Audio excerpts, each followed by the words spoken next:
Hi guys! Welcome and welcome back sa aking kusina. Sa mga bago pa lang sa aking channel, my name is Irene. And for today's episode ay isa na naman sa paborito nating kakanin ang ating level up. Nakita ko lang na may nagbebenta neto online, so naisip ko, why na try din natin itong gawin at baka pwede natin idagdag sa ating paninda. Because for today's recipe ay gagawa tayo ng sapin-sapin roll.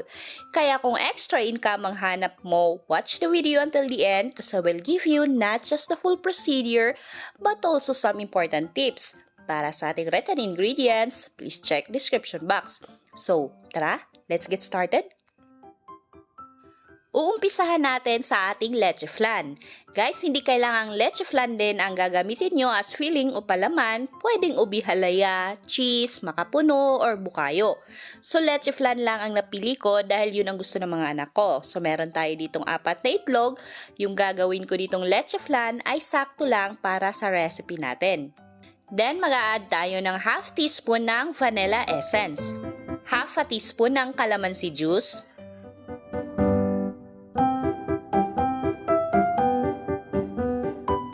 1 cup ng evaporated milk,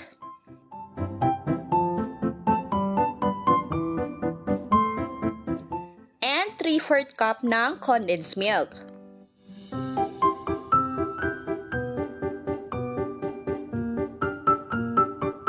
At salain natin ito para smooth yung outcome ng ating leche flan. Salain natin ito one more time habang nilalagay yung mixture sa ating mga lianera. So meron akong lianera dito na may caramel na, di ko na pinakita paano maglagay ng caramel. I guess alam nyo na paano gawin yon. Anyway, gagawa din kasi ako ng separate video for leche flan using whole eggs and egg yolks only.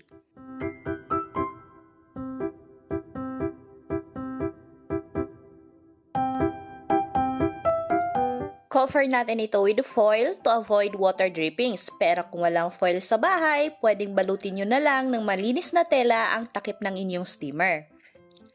Nakapagpakulo na ako ng tubig, so once na kumulo na, set natin to weakest flame setting yung ating kalan. Dapat mahinang-mahina lang yung apoy, then salang natin yung ating steamer basket, then steam for 40 minutes. So after 40 minutes, luto na yung ating flan. Remove from steamer, set aside, and let it cool completely.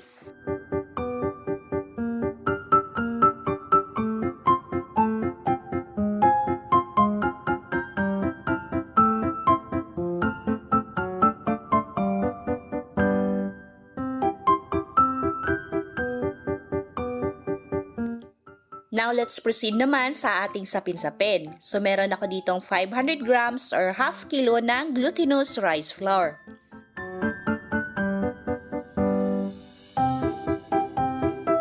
And now, we're going to add 3 cups ng coconut milk.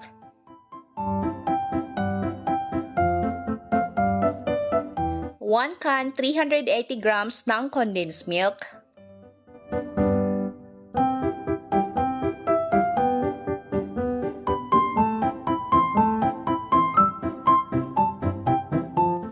And half cup ng white sugar, then mix well.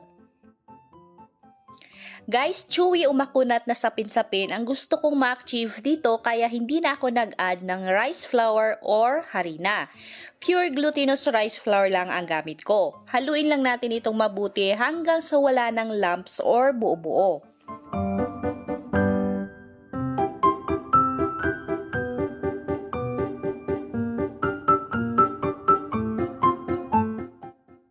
Ito naman ay option na lang. Pwedeng 3 layers ang gagawin nyo with different colors or flavor or isang kulay lang ang gawin nyo. So dito ay dinivide ko yung ating mixture sa 3, tapos add ako ng 1 teaspoon ng OB flavoring sa isang mixture, 1 teaspoon naman ng langka flavor at yung isa naman ay plain lang.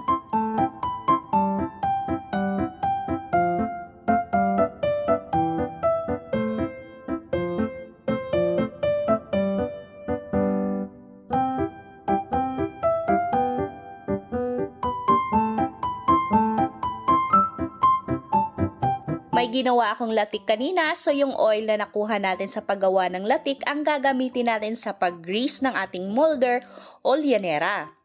Ang gamit ko ditong lianera ay medium size. Naglagay ako ng dahon ng saging para mas easy lang ito i-unmold mamaya. Pwede naman na wala ng dahon ng saging, i-grease mo lang mabuti yung lianera, pero papakita ko sa inyo mamaya yung struggle sa pag-unmold pag wala tayong nilagay na dahon ng saging.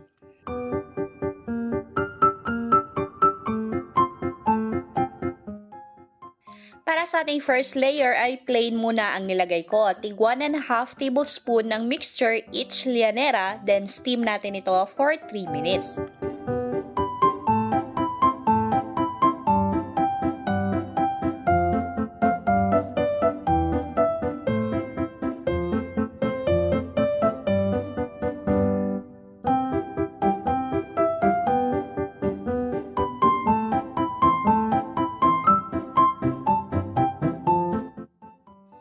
After 3 minutes lang ka-flavor naman ang nilagay ko, 1.5 tablespoon pa rin, pero kung gusto nyo na manipis, pwedeng 1 tablespoon lang.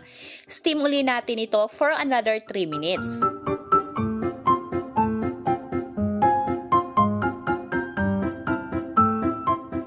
For the final layer ay ube flavor naman ang nilagay ko, then steam for 4 minutes. At habang ginagawa pa natin ito, para sa mga hindi pa nakapag-subscribe, please subscribe sa ating YouTube channel and please click the notification bell and click all para ma-notify kayo pag may bago tayong uploads. At kung hanap nyo naman ay easy breakfast ideas, murang ulam recipes at hindi maingay na kusinera, abay sagot ko na rin kayo dyan. Guys, please support my second channel, Kitchenatics. We'll be uploading easy and quick recipes, mostly breakfast ideas at ulam naman, para naman may pang negosyo at merienda kayo dito sa Taste the Pinas at may pang ulam din kayo sa Kitchenatics. So once naluto na, remove from steamer, then let it cool completely.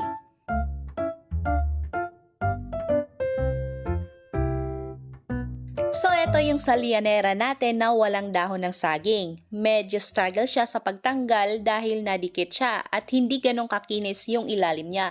Pero hindi naman siya big deal kasi i-roll naman natin ito mamaya at di na makikita yan.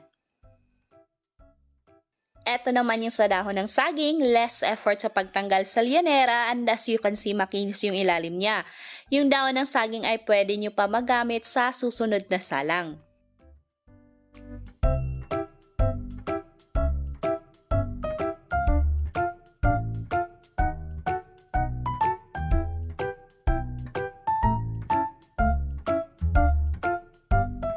Hatiin natin into half yung ating sapin-sapin.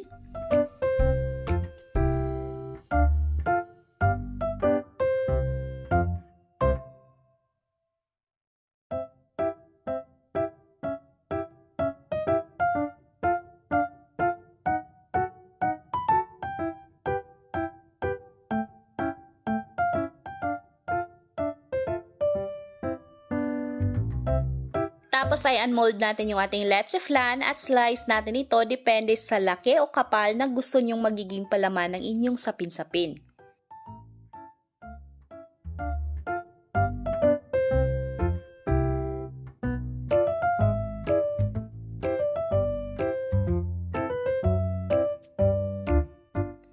To be honest guys, etong part na to ay medyo challenging siya dahil yung ating flan ay delicate, so extra careful sa pag-roll. Guys, sa part na to, make sure na malinis yung ating mga kamay or naka-gloves tayo to avoid contamination at hindi mabilis masira yung ating sapin-sapin roll.